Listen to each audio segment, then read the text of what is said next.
Have you ever noticed that our food items have labels such as like gluten-free?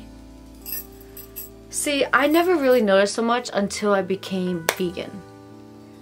Then I realized like the more I went shopping for, I don't know, healthier things, was the more I realized that it was right in front of my face all this time. So welcome back to Fork It Up with Neely. My name's Janelle. In today's video, we're going to talk about what is gluten and if it's good for you. So gluten is a protein. It helps food maintain their shape and keeps things together. Now the two main diseases here that I want to share with you today are diseases that contain having too much gluten in the body. They're called celiac disease and dermatitis. Sorry if I butcher this. Herpes definitely will show you the description of the word right here.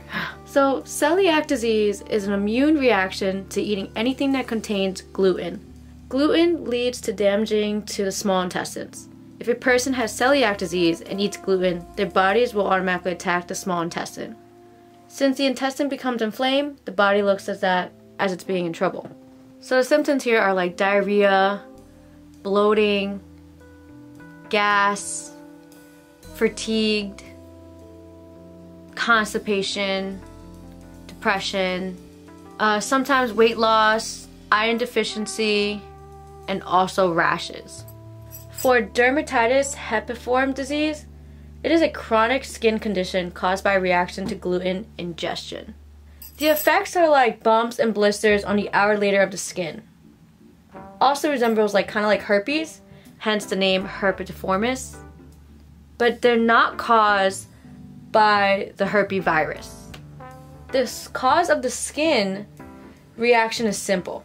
Again, it has to do with the intestines. So they make an antibody called IgA in response. This chemical flows into your bloodstream, builds up into your blood vessels under the skin, which triggers the skin to get a rash, and rashes are an outbreak on the skin that is either irritated or swollen. So, how do you know if you're consuming gluten? Main ingredients are wheat, barley, rye, couscous, farina, and for the flour, it would be bleach flour, graham flour, and semolina. So get this, in the American diet, we only need to consume about 10 to 20 grams per day, depending on the sex, female, male, and your age. And people easily go over that. So think about it, gluten, it glues your intestines together. That's why these diseases start in the first place. Which goes into your next question. How do I know if these ingredients are in my foods? Read labels. I repeat, read labels.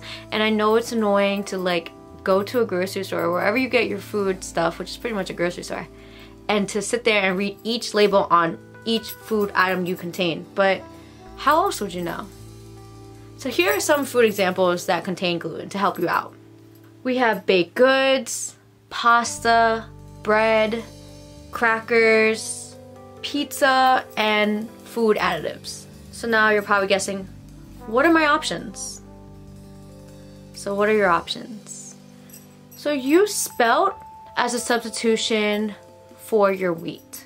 So why spelt? So spelt still does contain gluten, but it is the most naturalist form of the grain there is compared to all the other grains out there. So I would also use that in moderation. My second substitution for you is buckwheat flour. Now, the next question you're probably asking me is, how did this all start?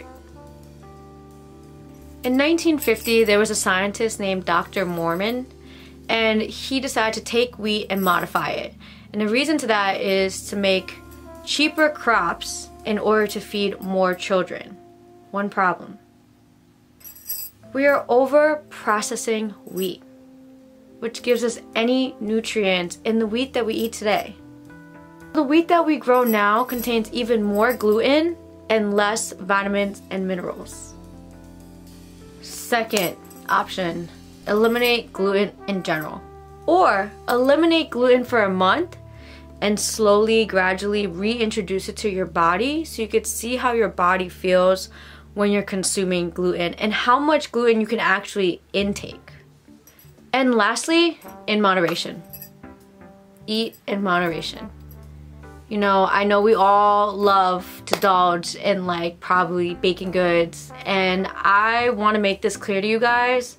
I am not some crazy health nut. I don't always eat just vegetables all day, you know, or my latest salads and greens and whatever, as a vegan should be. I also, you know, I like to indulge. I have my vegan carrot cake that I like to eat when I'm trying to study for finals or something. And let's just get this straight. Just because it's a vegan carrot cake doesn't make that it's the best option for you. Vegan pastries are just eliminating anything that has an animal in it. It still has so much sugar. Like, think about all the grams of sugar. You're not eliminating any of that. Just throwing it out there. No vegans kill me.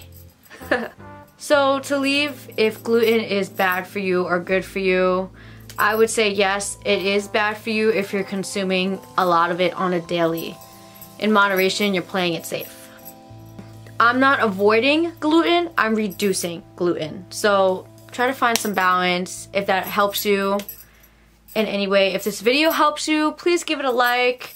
Subscribe if you haven't subscribed already, guys, and have a great one. Thank you for watching my video, by the way, and stay tuned on another video on Fork It Up with Neely. Peace.